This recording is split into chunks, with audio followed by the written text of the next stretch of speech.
The voting had started an hour ago, and it wasn't going well for Earth. Commander Susan Brooks stood at the metal rail in the center of the Galactic Council chamber and watched red lights spread across the giant screens above her head like a slow-moving infection. One species after another cast the same answer. Guilty.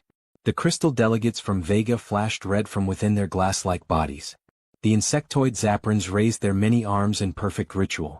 The aquatic envoys from Aquarius rippled their fins. Even the peaceful forest creatures from Verdania, beings who had once thanked humanity for restoring half their dying biosphere, lifted their vine-like limbs and voted the same way as everyone else. Guilty. The chamber was so vast that sound seemed to take an extra second to arrive. Thousands of representatives and observers filled the gallery tiers that curved upward into darkness. Some were made of scales, some fur, some mist, some stone, some light, but from where Susan stood they all looked united by the same emotion. Relief. Not hatred. Not even anger. Relief that the species they had spent decades depending on was finally about to be put in its place. That, more than the vote itself, told her everything she needed to know. Beside her, Lieutenant Paul Harrison shifted his weight for what felt like the 100th time. He was young by command standards, brilliant with logistics, and bad at hiding emotion. Susan could hear the fury in the way he breathed. His fingers kept opening and closing at his sides as if he wanted to grab the whole council chamber and shake it until the hypocrisy fell out. "This isn't justice," he whispered. "What crime did we commit? Building too much? Solving too many problems too quickly?" Susan kept her eyes on the screens. Quiet. Paul fell silent, but barely. The word sat inside him like a sealed explosion. At the center of the chamber floated the council speaker, an ancient being of radiant tendrils and translucent mass, like an octopus sculpted from stormlight. Its limbs moved in slow ceremonial patterns as it absorbed the final tallies. Behind it, the last row of lights turned red. Susan did not need a translator to understand the meaning of the room. The verdict had been decided long before this session began. The vote was theater. The purpose of theater was humiliation. "All 212 member species have cast their votes," the speaker said. Its voice rang through the chamber like wind chimes struck during a funeral. Every conversation died. Even the observers in the upper galleries leaned forward. Susan became aware of the cameras again, hovering almost invisibly near the ceiling. Quantum relay drones. Broadcasting live to every human world, every station, every patrol ship, every research outpost, every family sitting around screens waiting to see whether the galaxy still considered them partners. She knew those families. She had walked the streets of New Phoenix beneath alien stars. She had eaten in station cafeterias beside miners, teachers, medics, dockworkers, engineers. She had visited agricultural worlds where human children chased each other between fields grown from dirt shipped across light years from Earth because people wanted something familiar beneath their feet while they built a future in the dark. She had stood inside jump gate cores while technicians in vacuum gear ran checks by hand because they trusted their own eyes more than any automation. Humanity had poured itself into the skeleton of galactic civilization until the bones had learned to beat like a heart. And now those same hands waited to hear what would be done to them. The speaker unfurled two luminous tendrils. Earth stands accused of aggressive expansion, reckless technological acceleration, destabilizing cultural influence, and repeated disturbance of interspecies balance. On all charges, the verdict is unanimous. Paul went rigid. Susan felt it before she saw it, as if anger had changed the air pressure. "The sentence," the speaker continued, "is permanent exile." The word did more than land. It split the room. A visible pulse of reaction rippled through the delegates. Some relaxed. Some stared. Some looked almost disappointed that the humans had not shouted yet. "Earth and all human colonies," the speaker said, "will withdraw from council space. All settlements, stations, outposts, and military assets beyond your home system must be evacuated within one standard cycle. Any human presence discovered in member territory after that deadline will be subject to seizure. Any hostile act during evacuation will provoke immediate collective military response. Upon completion, all jump access to Sol will be sealed. This separation is permanent. One standard cycle." Susan did the conversion automatically. 6 months. 6 months to move 3 billion people scattered across 43 colonies, more than 200 stations and countless mining operations, research platforms, agricultural worlds, relay hubs, shipyards, and trade enclaves woven through thousands of systems. 6 months to uproot a civilization that had been encouraged to spread, invited to build, praised when convenient, and feared the moment it became indispensable. Paul could not contain himself any longer. That's a death sentence. A hiss ran through the audience. Somewhere in the upper gallery, someone actually flinched as though outrage itself had become evidence. You know Earth can't absorb that population, Paul said louder now. You know our colonies produce the food, materials, and infrastructure that keep billions alive. You aren't exiling us. You're condemning us. Susan reached out and put one hand on his arm. The pressure was light. The message was not. The speaker's tendrils folded inward. The consequences of your species' overextension are not the concern of this council. No, of course not, Susan thought. They never are once the work is done. She stepped forward before Paul could speak again. Thank you for clarifying the terms, she said. Her voice carried cleanly through the chamber. Come. Professional. Almost courteous. That was the first real shock she gave them. The nearest delegates recoiled by fractions. A crystalline ambassador dimmed slightly. An insectoid military observer froze with two arms half raised. The chamber had prepared itself for outrage, accusation, perhaps tears, perhaps threats. That was the story they had told themselves about humanity.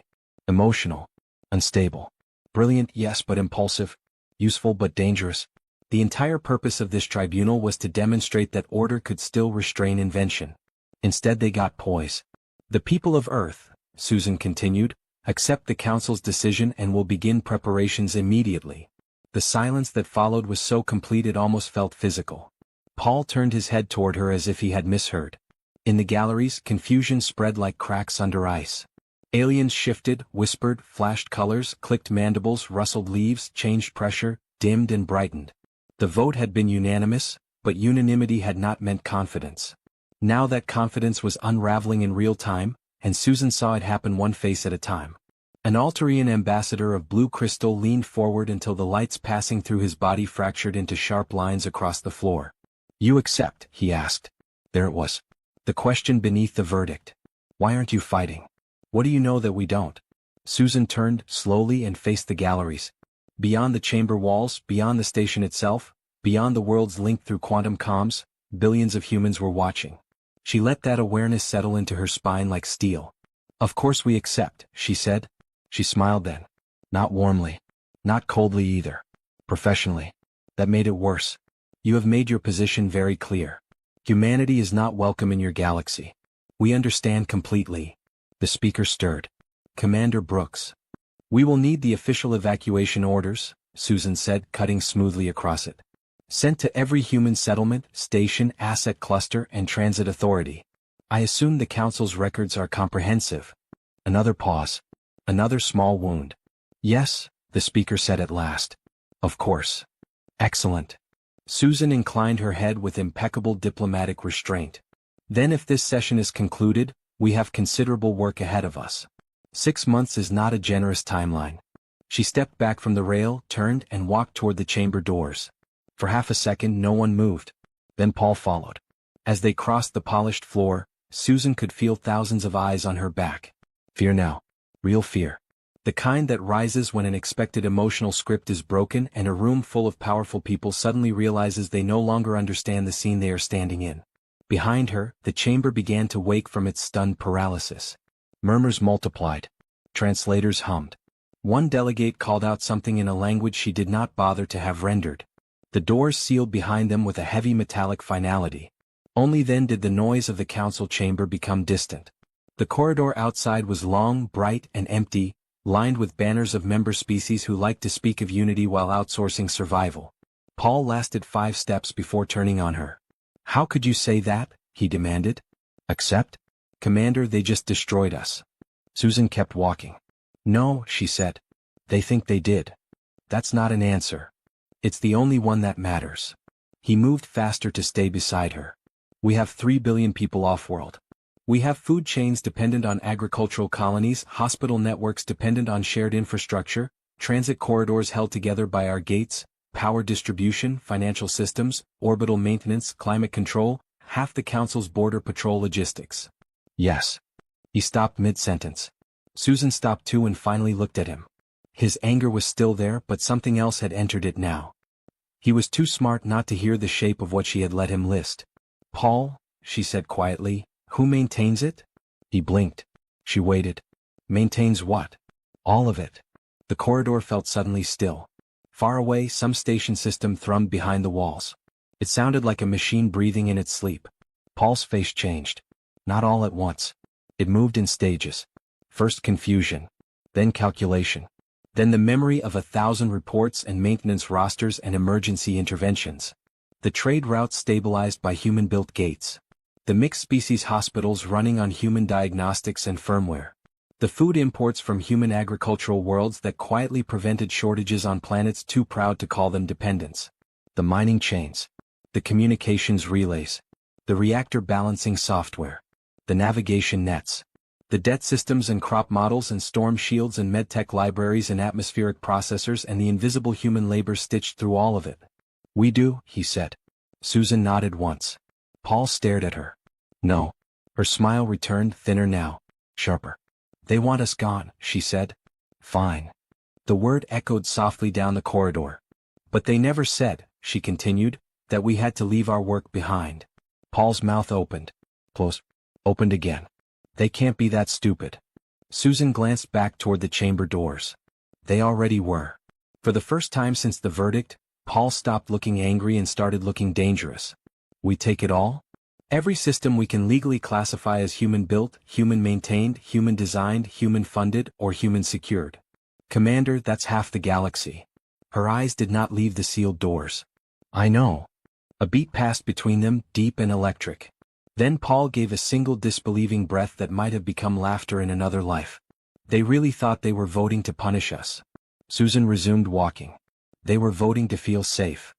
He fell into step beside her, mind already moving.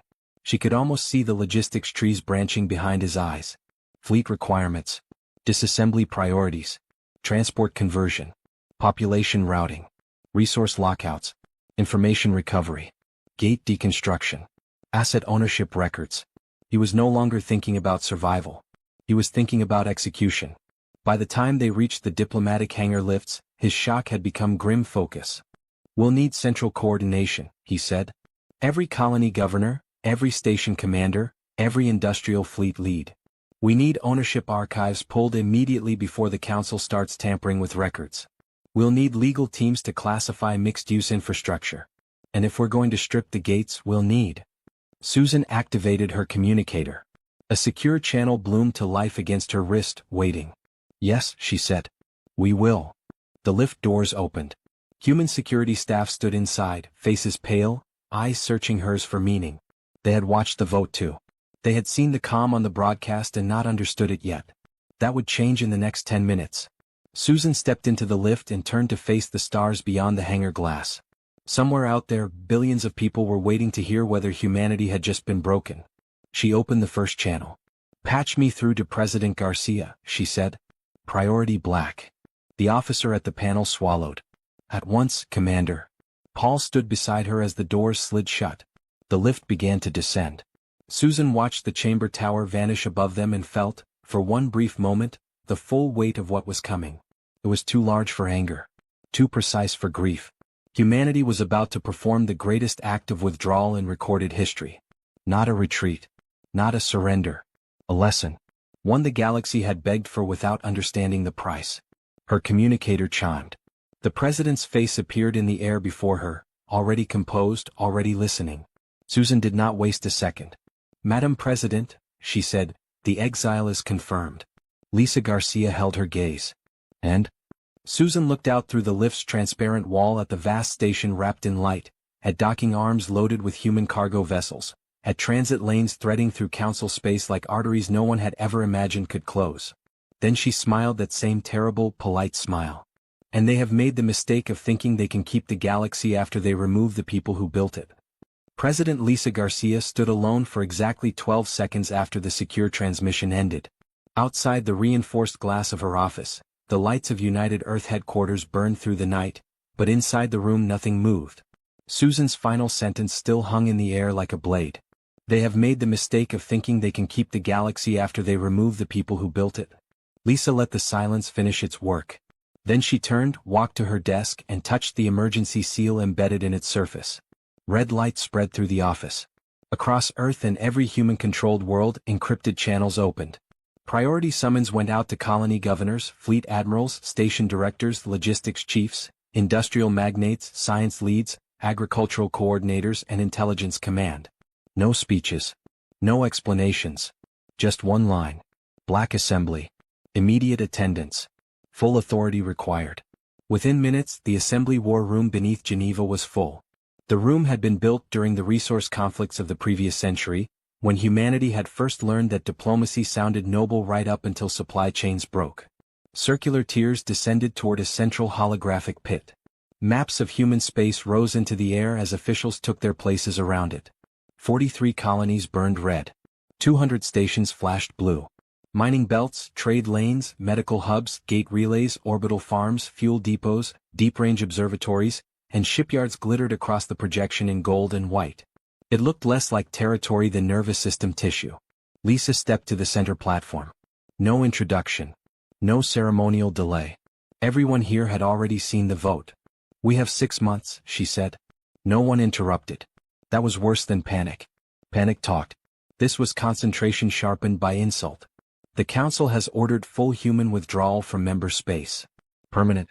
All colonies, stations, outposts, fleets, and systems beyond Sol are to be vacated before the deadline. They expect us to abandon our infrastructure, collapse inward, and beg for terms. Her voice hardened. That will not happen. A new image replaced the Council chamber feed. Massive transport hulls under construction in lunar orbit. Automated disassembly rigs. Compression storage units. Matter field vaults. A dozen projects no one outside Black Clearance had known were this far along. Gasps didn't echo in the room. They tightened it. "We are initiating Operation Exodus," Lisa said. "We are not abandoning anything. We are taking everything that belongs to us.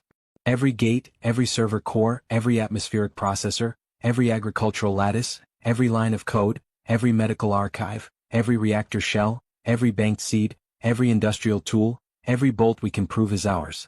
If they want a galaxy without humans, then they will have one. A complete one." Admiral Julia Chun leaned forward first.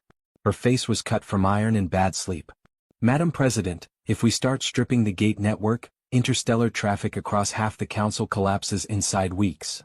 Lisa met her eyes. "Yes." Julia nodded once. Not shock. Acceptance. A soldier receiving permission to do what had already been concluded. Captain Kevin Martinez, patched in from New Phoenix, appeared above the map in blue static.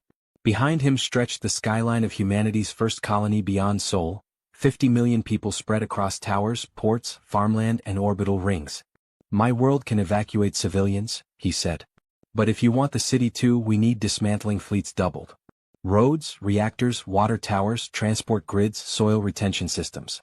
We're talking about taking a continent apart." "You'll have what you need," Lisa said. "How far does thorough go?" asked Director Gregory Adams from the financial tier. Lisa turned to him. "As far as ownership does." That answer rippled outward. People began reading the shape of the plan all at once.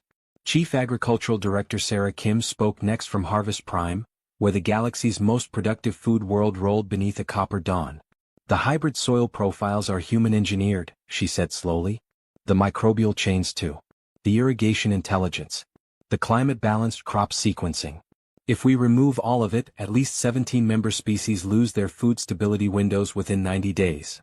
Then they will relearn hunger," Lisa said. No one objected. Not because they had turned cruel in a single hour. Because for the first time, everyone in that room understood the scale of what had always been given away for free. Admiral Nathan Torres rose from the fleet station, broad-shouldered and unreadable. "The Council will monitor evacuation traffic.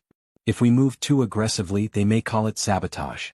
"They already called our existence sabotage," Lisa replied. "We will operate within their ruling. We leave. We remove human property. We defend our civilians. Nothing more." "And if they interfere?" Nathan asked. The room went still. Lisa looked around at the faces surrounding her. Some angry. Some tired. Some grieving already. None weak.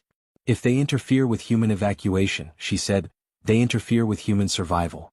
And history will record whatever follows as their decision." That settled it. Paul Harrison entered the chamber then, summoned directly from the Council station, his face still carrying the heat of what he had seen. Susan appeared beside him on a secondary feed from the diplomatic hangar. She did not sit. Paul activated a new overlay. The map changed color. Human dependencies glowed white. Alien dependencies on human systems burned violet. The projection became almost blinding. A soft sound passed through the chamber. Not fear. Recognition. Trade routes. Violet. Border stabilization networks. Violet. Medical relay chains. Violet. Orbital weather control over terraformed worlds. Violet. Shared banking architecture. Violet. Jump gate coordination arrays. Violet. Translator mesh services. Violet. Plague monitoring labs. Violet. Agricultural patent strains. Violet. Emergency rescue beacons. Violet. The galaxy was not merely connected to humanity. It was threaded through with it. We ran the dependency model twice, Paul said. Then a third time because nobody believed the first two passes. If we withdraw all human-maintained infrastructure and all human-authored technical systems, 71% of Council transit slows below viable economic speed within a month. 43% of advanced medical systems fail inside 8 weeks.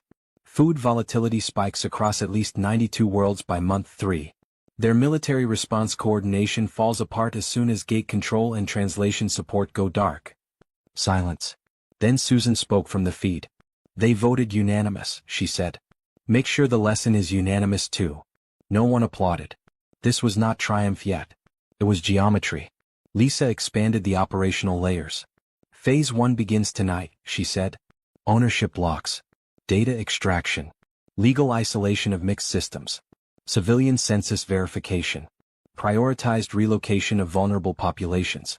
Phase 2 follows within 48 hours. Industrial dismantling begins at all non-essential human assets. Phase 3 is full infrastructure withdrawal. Colony reduction, gate breakdown, and strategic blackout by region. On the map, red arrows began flowing inward from the stars. At Space Station Alpha, Chief Engineer Ryan Cooper got the order while standing in an engineering spine that kept life support stable for 6,000 beings, only 1/3 of them human. He read the directive once, then looked up at his mixed crew. A Zephron technician raised one trembling arm. What does disconnect all human core systems from non-human sectors mean? Ryan folded the order shut. It means your council got exactly what it asked for. On Harvest Prime, Sarah Kim stood in a field that had fed 12 worlds and drove the first extraction stake into the living ground herself. Dark, rich soil clung to the metal. Human-made bacteria. Human nutrients. Human years. Around her, excavation towers woke like giants. On New Phoenix, Kevin Martinez watched the colony skyline as demolition drones rose in swarms between towers. Not to destroy. To disassemble. Precision cuts glittered in the morning light. Entire buildings would be folded into storage fields and carried away piece by piece. In lunar orbit, shipyards stopped producing warships and began producing something stranger. Transport leviathans. Hulls vast enough to swallow cities once compressed into molecular vaults. Their frames glowed against the black like new skeletons being forged for a civilization preparing to tear up its own roots. Across human space, people cried, cursed, packed, argued, embraced, worked. Children were told they were going on a journey. Engineers worked 30-hour cycles without complaint. Archivists emptied libraries into quantum cores. Doctors copied treatment protocols and then erased them from shared systems. Teachers closed classrooms and handed students travel tags. Farmers uprooted orchards by the square kilometer. Miners collapsed shafts after stripping machines from the rock. Every act hurt because every act mattered. Humanity did not break. It clenched. Late that night, Lisa returned to the surface and stepped onto the assembly balcony. The city below her was alive with motion. Cargo lanes burned in the sky. Emergency broadcasts rolled across public towers. On every continent, factories were staying lit past dawn. Robert Chu approached quietly behind her. Madam President, the Council has requested clarification on our compliance procedures. Lisa did not turn. What exactly did they say? She asked. Robert checked the message pad. They're concerned by reports that we may be removing infrastructure essential to interspecies stability. Only then did Lisa smile. Send them this, she said. Humanity is complying fully and enthusiastically with the Council's ruling. We are ensuring that no trace of human presence remains in member space. Robert hesitated. That will terrify them. Lisa looked up at the cargo lights crossing the dark, each one carrying a fragment of a world that had once believed itself permanent. I know, she said. We're still being polite. By the end of the first month, Panic had developed a smell. It lived in council corridors that had once carried only ceremony and perfume. It lingered in translator static, in sleepless emergency sessions, in the clipped voices of species who had never imagined they would need to beg the humans to slow down. The galaxy had expected tears, outrage, perhaps one dramatic act of defiance it could punish publicly. It had not expected method. It had not expected to watch humanity take civilization apart with the same patience it had once used to build it. Ambassador Kyle Thompson enjoyed the silence before he spoke. The emergency council chamber was smaller than the tribunal hall, more intimate and therefore crueler. Delegates crowded around the circular table in visible strain. Crystal forms flickered irregularly. Scaled diplomats had shed stress patterns across their necks. Energy beings pulsed out of rhythm. Several species had brought no aids at all because their transport timetables had already begun to fail.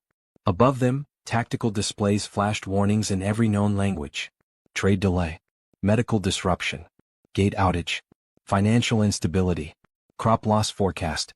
Kyle rested both hands on the table and wore the same calm smile Susan Brooks had shown them on sentencing day. Ambassador Thompson, said the council speaker, its luminous tendrils moving too quickly to appear dignified, we have called this session to address mounting concerns regarding humanity's evacuation procedures. Kyle tilted his head. Concerns? The Vega representative flashed red through its crystal lattice. You are dismantling the gate network. Yes, Kyle said. A furry Centauran delegate slammed one paw against the table. Those gates connect the core systems. Kyle nodded sympathetically. They do. Without them, the delegate snapped, travel that once took hours now takes months. Kyle folded his hands. It's a regrettable inconvenience. Inconvenience? Another delegate burst out. Entire economies depend on those routes. The smile did not leave Kyle's face. And those routes depend on human gates. The council was quite firm in its view that human systems are destabilizing. We would never dream of leaving dangerous infrastructure behind. The room came apart. Voices crashed over one another in waves. Translators struggled to keep up. Chitin clattered. Fur rose. Light bodies flared. One gaseous ambassador expanded so fast its containment harness had to tighten with a hiss. Kyle sat through all of it as though attending a mildly tedious budget hearing. When the noise finally thinned enough for words to exist again, the council speaker leaned forward. You are removing more than transit systems. We are being thorough, Kyle said. The Ethetheran envoy drifted closer, its form trembling. Human medical networks are shutting down on mixed-species stations. Diagnostic arrays. Emergency trauma systems. Disease screening protocols. Those facilities serve millions of non-human patients. Kyle's eyes softened just enough to become insulting. We are deeply touched by your concern for shared welfare. That is not. Do not worry, Kyle went on. Where possible, we are leaving clear labels on anything that will stop functioning once our technicians depart. Across the table, a Zephron military liaison clicked his mandibles so hard the translator rendered the sound as static bursts. This evacuation is destroying galactic stability. Kyle's smile vanished. No, he said, and his voice cut cleanly through the chamber. Your vote did that. We are simply removing human civilization from council space, exactly as ordered. You wanted separation. This is what separation looks like. No one answered him. On Harvest Prime, Sarah Kim stood on a ridge overlooking fields that had once been called a miracle. Millions of square kilometers of engineered abundance spread to the horizon beneath a sky webbed with freight lines. This world had fed 12 member species during drought years, 23 during the fungal blights, 30 during the shipping collapses after the Perseus border wars. Sarah had spent 14 years here turning dead alien dirt into black, living soil that smelled enough like old earth rain to make settlers cry the first time they knelt in it. Now the fields were being harvested in reverse. Excavation towers rolled in geometric patterns across the land. Their broad intake mouths swallowed topsoil layer by careful layer, preserving bacterial chains, nutrient structures and root webs inside compression vaults. Orchard lifters encased fruit trees in glowing cocoons and raised them whole from the ground. Irrigation intelligence hubs were unplugged from continental networks and loaded into transport barges. Even the reservoirs were being drained into mobile purity tanks. An Ethetheran observer floated beside Sarah, watching with the disbelieving stillness of something seeing a natural law break. You are taking the dirt, it said. Sarah checked a tablet without looking up. Yes. But, soil is not a machine. No, Sarah agreed. It's much harder to make. The observer flickered, struggling to stabilize its glow. This world lives because of that soil. Sarah finally looked at it. This world lived because humans made it live. Far below, a line of excavators cut through a valley that had once grown enough grain to calm food prices 3 sectors away. Dark earth rolled upward into containment fields, leaving pale mineral crust behind. You can't remove a biosphere, the observer whispered. Sarah pointed toward the machines. Looks like we can. At New Phoenix, Captain Kevin Martinez walked through a city that sounded like surgery. Demolition was the wrong word. Demolition was blunt. This was disassembly with memory. Towers came down in clean vertical slices as drones traced structural seams first laid by human architects decades earlier. Transit rails folded into modular chains. Water systems were drained, tagged, severed, and packed. Power plants were shut down only after portable grids were in place to keep evacuation districts stable. Every apartment block, school, hospital wing, plaza, generator, data stack, and tram spine was being taken apart by crews who had once sworn to maintain it forever. Kevin stood on an observation platform with his first officer, Janet Williams, and watched an entire residential tower rise from its foundations inside a molecular suspension field. Janet let out a breath. 50 million people built this place. Kevin nodded. And 50 million people are taking it with them. Below, families moved through orderly corridors toward embarkation gates. They carried bags, pets, folded flags, children half asleep against their shoulders. They passed public displays that no longer advertised local events or market updates. Now they showed routing times, docking assignments, medical checkpoints, freight windows. Nobody had to be told to keep moving. Everyone understood what every delay cost. A little boy near the platform stopped and pointed upward as the tower floated away in shimmering light. "Mom," he asked, "are we stealing our house?" His mother knelt, touched his cheek and said, "No, baby. We're bringing it home." Kevin looked away before the answer could do anything to his face. At Space Station Alpha, Chief Engineer Ryan Cooper pulled the final human access lattice from the main life support spine while half the station screamed through open channels. The station had been sold for years as a triumph of interspecies cooperation. Human sectors, alien sectors, shared sectors, cultural zones, trade decks, medical bays, arbitration halls. The brochures had called it a beacon. Ryan had called it a maintenance nightmare held together by 6,000 undocumented workarounds and the willingness of human engineers to keep fixing problems that were technically someone else's responsibility. Now the human sectors were sealing. A Zephron technician blocked his path in the engineering corridor, for arms spread wide. "If you remove that lattice, gravity stabilization in decks 9 through 14 will fail." Ryan held up the order pad. Human stabilization lattice. Human install. Human maintenance. Those decks house civilians. Ryan met the insectoid's faceted eyes. "Then your government should have voted like it remembered that." He keyed the release. Somewhere above them, alarms began to howl.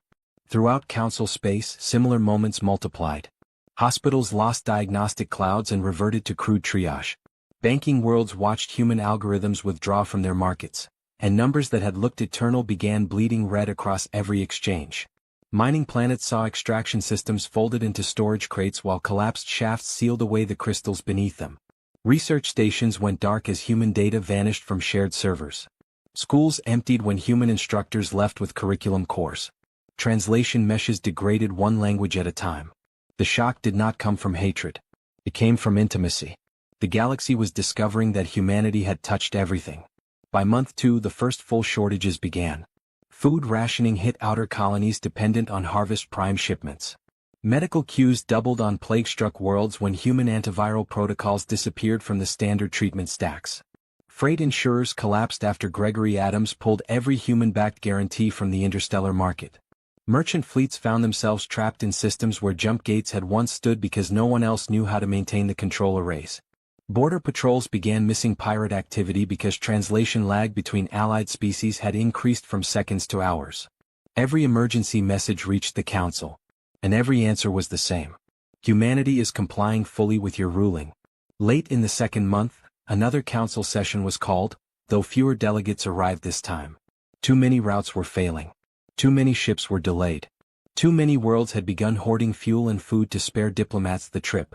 Kyle Thompson entered anyway, immaculate as ever. The council speaker looked older. Not physically. Structurally. Its luminous body had lost coherence around the edges, as if strain itself could blur a species made of light.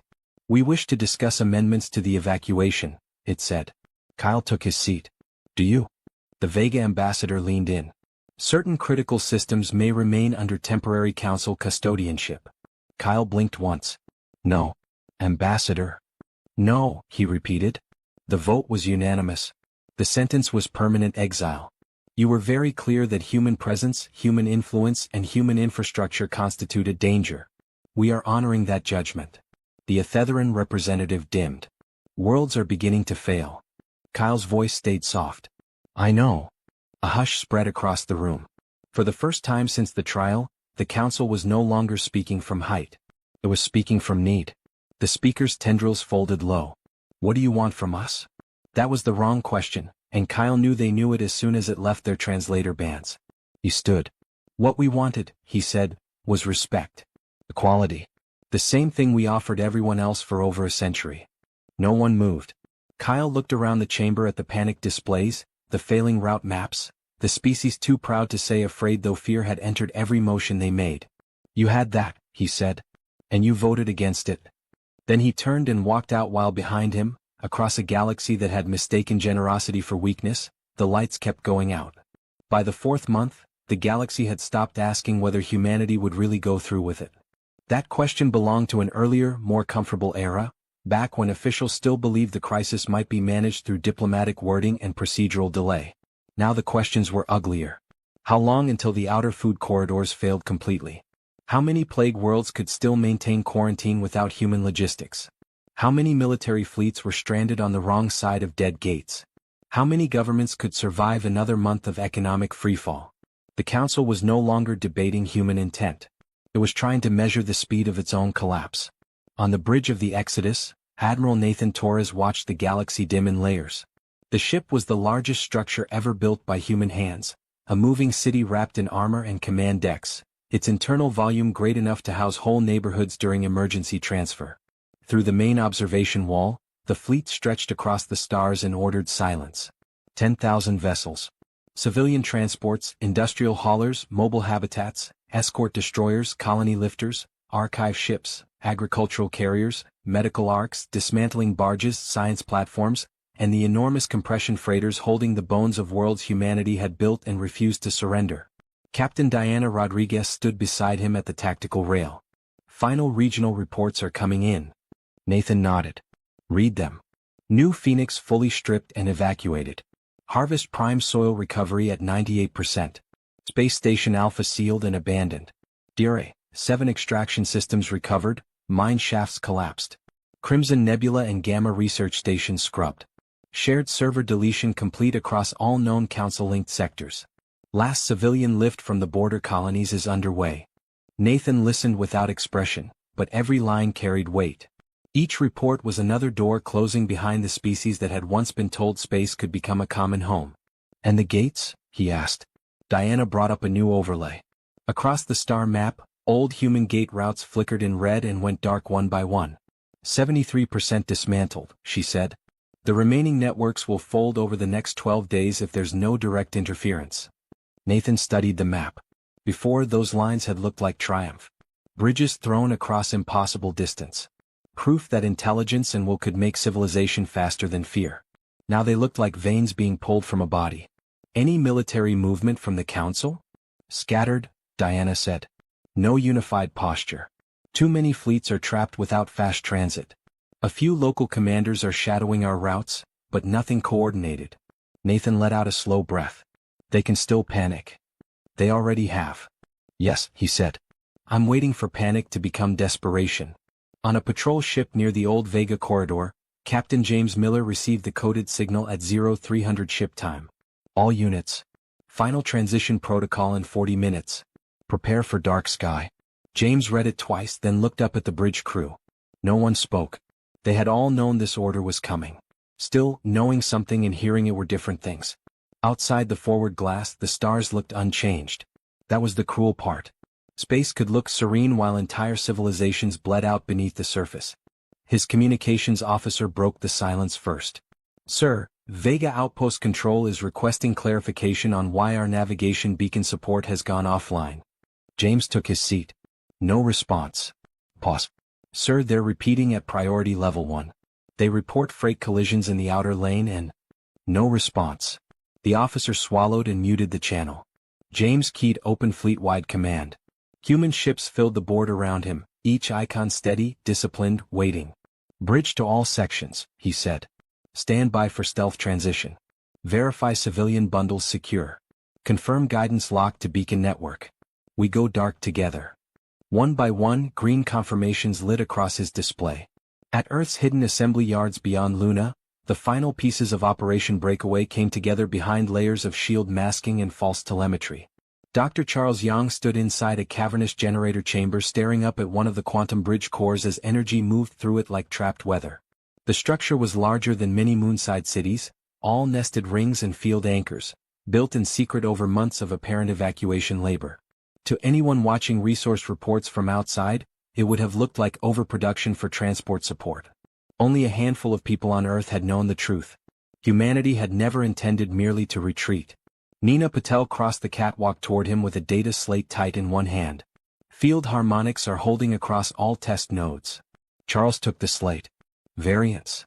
Below projected threshold. He read the numbers then read them again. The void between galactic arms had been treated by every known species as a boundary.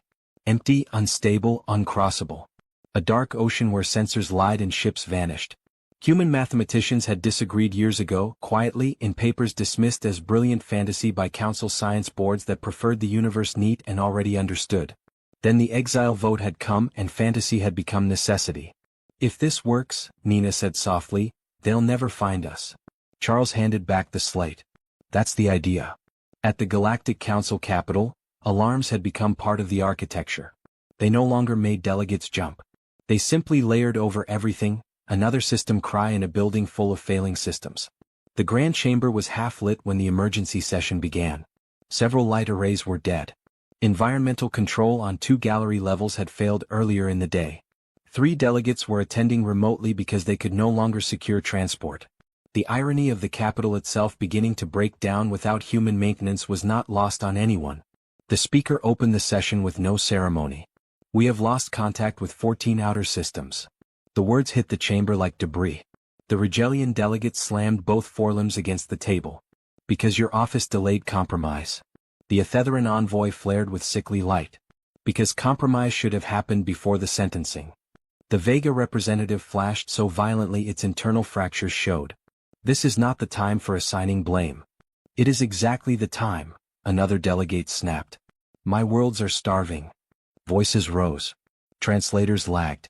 Several systems stuttered under the load, turning arguments into broken fragments. In another age the dysfunction might have seemed absurd. Now it felt like prophecy. Then the chamber doors opened. Ambassador Kyle Thompson entered to a silence so sudden it felt frightened. He walked to the center position, looked around the room and saw it at once. The missing polish. The dimmer lights. The strain marks on faces that had once projected superiority as effortlessly as breathing. They looked like people surviving weather now, not shaping it. The speaker spoke first. Ambassador Thompson. We request immediate discussion regarding humanitarian exceptions. Kyle lifted one brow. Exceptions. Yes. Temporary retention of selected systems. Medical, agricultural, navigational. No. The word landed flat and absolute. The speaker's tendrils twitched. You did not hear the full proposal. I heard enough. A Verdanian delegate leaned forward, leaves edged brown with stress. Children are dying on outlying worlds because food shipments cannot arrive. Kyle looked at the being for a long second. When he answered, his voice was quiet. Human children are spending their nights packing their homes into cargo fields because your governments voted to erase their future. No one spoke. Another delegate tried a different angle. Perhaps the evacuation timetable can be extended. For safety. Kyle almost smiled. You gave us 6 months. That was before the consequences became clear. For the first time, anger showed through his composure. They were clear to us, he said. The chamber recoiled at the sharpness in that sentence. Not because he raised his voice. Because he did not. Back on the Exodus, Nathan received the final synchronized countdown. All sectors ready. Dark sky on my mark. Across thousands of systems, human crews moved to their stations. Civilian ships sealed their ports. Beacon craft aligned in hidden channels. Patrol vessels armed stealth matrices. Medical platforms closed external care bays forever. Weather control satellites handed over the last stable cycles they would ever provide. Mining stations purged coordinates. Data relays blanked identity trails. Across human space, a civilization prepared to become untraceable. Nathan stood. "Transmit the order," he said. Diana's hand hovered over the command plane for a fraction of a second. Then she pressed it. On James Miller's ship, the stealth grid came alive with a sound like air being folded. Stars bent across the hull. Light slid wrong. Sensor echoes unraveled. One moment his vessel existed on every military board in the sector. The next it became absence. "All ships report invisible to passive and active scan," his tactical officer whispered. "Good," James said. "Hold formation." On the council chamber displays, human fleet markers began disappearing. Not moving. Vanishing. Rows at a time. Sector by sector. Cargo clusters. Civilian convoys. Escort formations. Colony transports. Medical arcs. Warships. All gone. The tactical board emptied in front of the assembled delegates. The speaker stared at the screen as though it had become a hole in reality. "Where are they?" No one answered. Because for the first time since the sentencing, the council understood the size of what it had done. It had not merely driven humanity out. It had pushed a species built on adaptation, invention, and memory into the dark with every reason never to come back. And now that species had disappeared on purpose. The void did not look empty. That was the first thing the children noticed as humanity's fleet reached the edge of the known galaxy. Adults had expected darkness, a black gulf between spiral arms, a dead place where light thinned into nothing. Instead the darkness moved. Not with life. With structure. Veils of cold radiation drifted across distances too large for the mind to hold. Faint rivers of charged dust curved through the black like ghost currents. Remote stars burned so far apart they looked less like a map and more like forgotten thoughts.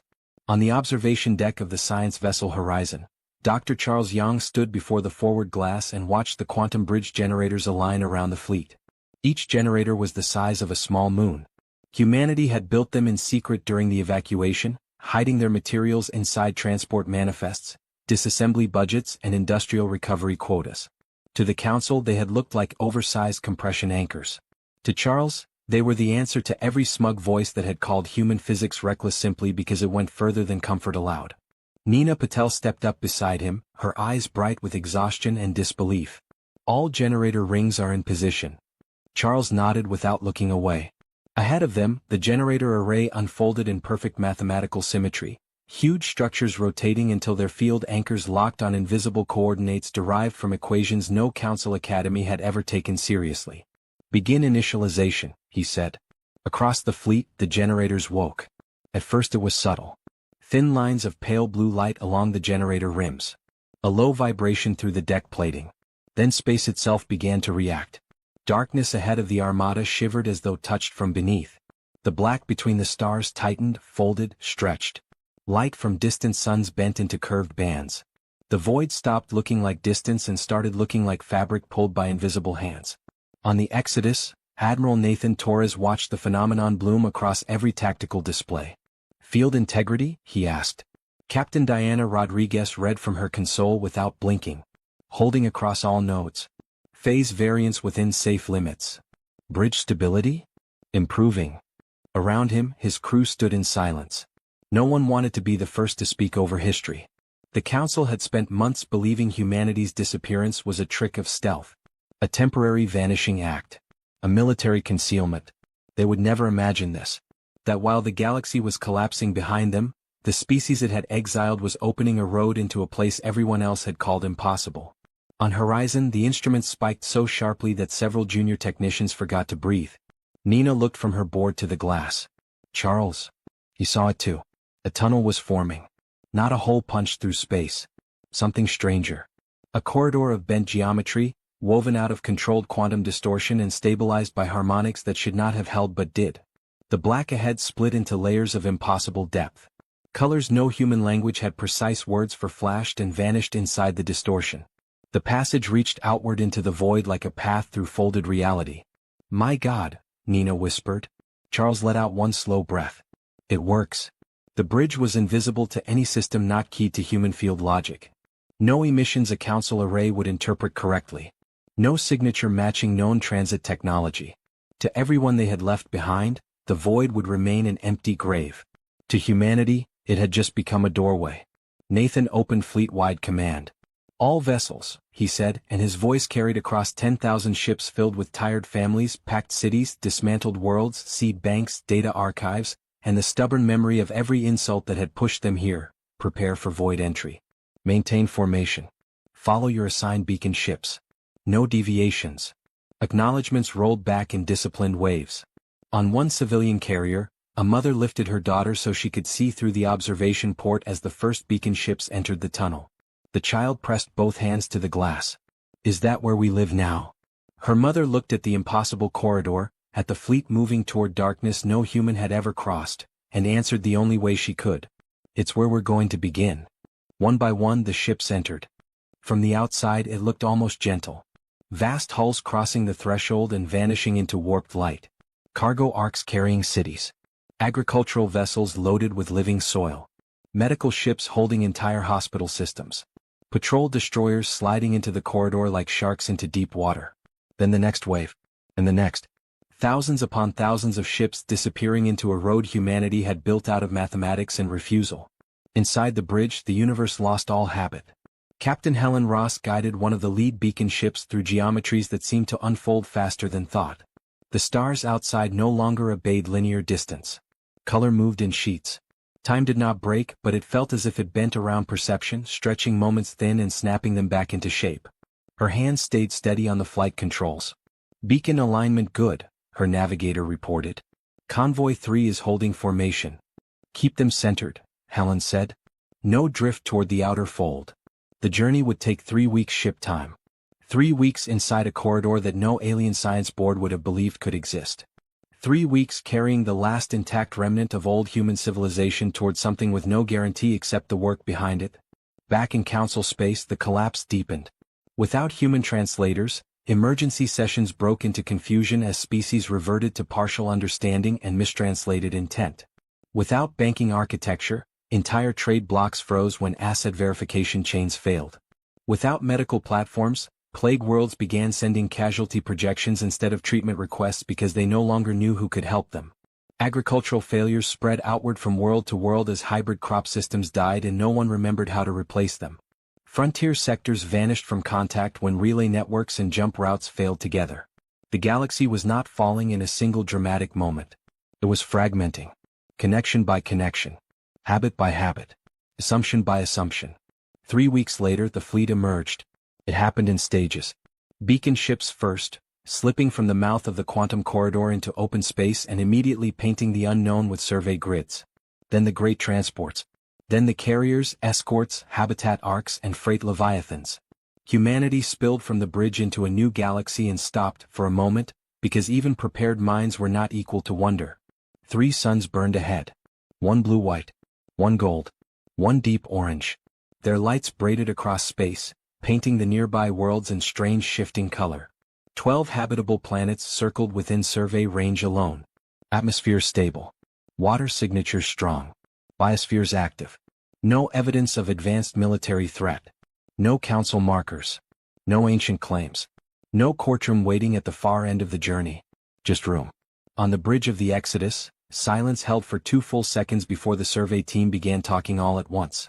Scans confirmed 12 viable worlds in system. Multiple mineral-rich belts. Native life present, pre-industrial at most on outer moons. Radiation balance within habitable tolerance.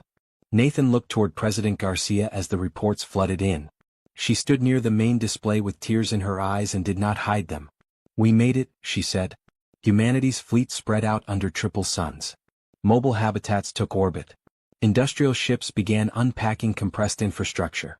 Agricultural vessels descended to test Earth soil beneath alien skies. Engineering crews marked settlement zones.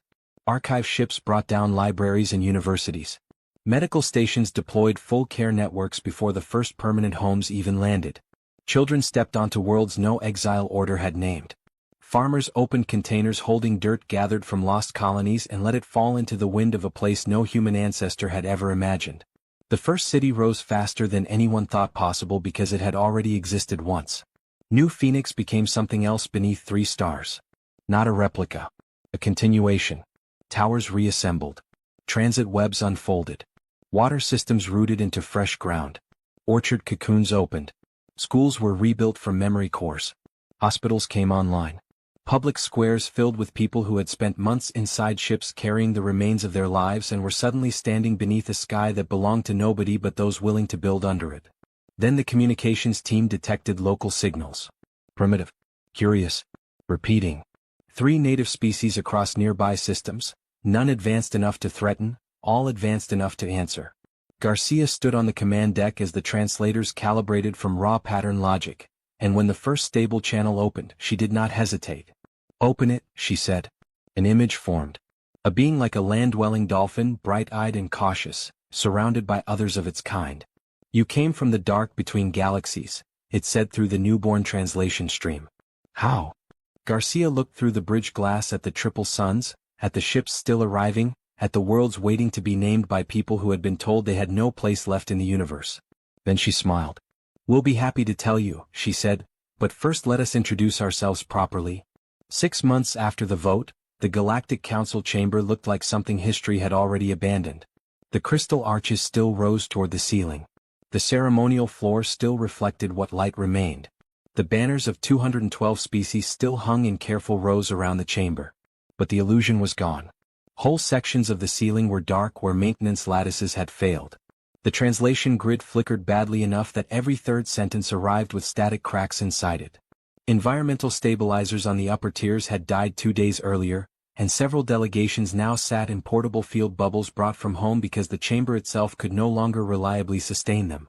It was fitting, Quelix thought, that the room where humanity had been condemned now struggled to keep its own air balanced. The young Alterian researcher stood in the observer gallery with a data crystal clutched so tightly in one translucent hand that light bent through the edges of his fingers. He wasn't supposed to be here. The seats were reserved for official aides, policy archivists, diplomatic recorders. But nothing in the capital worked properly anymore, and the collapse of systems had open doors protocol once kept sealed. Quelix had walked in carrying the records no one wanted to read until it was too late. Below him, the speaker floated at the chamber's center, visibly dimmer than the being recorded in older council archives. Its tendrils moved with exhaustion now, not authority. "Trade in Sector 7 has fully collapsed," the Rigelian delegate reported through a failing translator. "Merchant vessels cannot complete routes without gate access. Fuel reserves are gone. 3 colony chains have entered famine conditions." The Vega representative's crystal body, once bright enough to cast hard blue light across the table, had gone dull at the core. 12 of our medical worlds now report uncontrollable plague spread. Human sequencing methods cannot be replicated. Our physicians are losing containment. The Zephron delegate clicked its mandibles in visible agitation. Outer agricultural colonies have begun riots. Native crops fail in modified soil, and no one remembers the old nutrient cycling protocols. One by one the reports came. Food collapse. Medical collapse. Transit failure. Banking failure. Communications failure. Weather instability on terraformed worlds. Piracy on abandoned trade lanes. Research blackouts. Manufacturing paralysis. A civilization that had once thought itself eternal now sounded like a building reading its own fractures aloud. No one even argued anymore. That was what frightened Quelix most. In the old recordings, the council had always found energy for blame, pride, deflection, moral speeches. Today there was only erosion. Every voice in the chamber carried the same exhausted knowledge. They had not exiled a threat. They had amputated the hands that held their world together. The speaker let the last report fade, then spoke with terrible softness. "We must try again to contact Earth." A bitter noise passed through the room. "How?" asked the Verdanian delegate. "Its leaves were dry at the edges. The jump routes are dead. Their ships vanished from our sensors months ago. Our deep scans find nothing." "We send a message into the void," the speaker insisted. "An apology. A formal request for return. A reversal of sentence." The Draxi representative let out a sound too harsh for laughter and too tired for anger. "Reversal?" Its scales rattled with contempt directed mostly at itself. We condemned them unanimously. We watched them strip the galaxy bare and still believed they might come back if we chose the right wording. A long silence followed. From the gallery, Quelix looked down at the chamber and felt the weight of the data crystal in his hand. He had spent the last month in the historical archives reading everything the Council had ignored. Human economic models mapping dependency chains that stretched farther than any delegate had admitted. Medical records showing human clinics on alien worlds treating patients without charge because no one else could. Engineering logs documenting repairs to failing foreign systems performed quietly by human crews who had asked for nothing but access and cooperation. Education grants. Agricultural rescue missions. Disaster relief fleets. Translator upgrades. Power stabilizations. Wormhole corrections. Whole centuries of labor offered in good faith, dismissed as ambition whenever it became too visible. He had found something else too. A speech by a human philosopher delivered decades before the vote, archived and forgotten. The line still echoed in his mind. The strongest bridge in the galaxy is the one no one notices until it burns. At the far end of the chamber, a salvage captain rose to speak. Captain Vrex had returned days earlier from New Haven, one of the empty human colony worlds now stripped down to bare ground and weathered foundations. "We found one thing," Vrex said. Every eye turned toward him. The captain held up a hollow slate. It shook in his grip. In the central square of the abandoned city, the humans left a monument. Nothing else. No machines. No databases. No hidden supplies. Just words. A hush fell over the chamber. Vrex activated the slate. Above the council table appeared a carved stone standing alone in an empty plaza under a pale sky.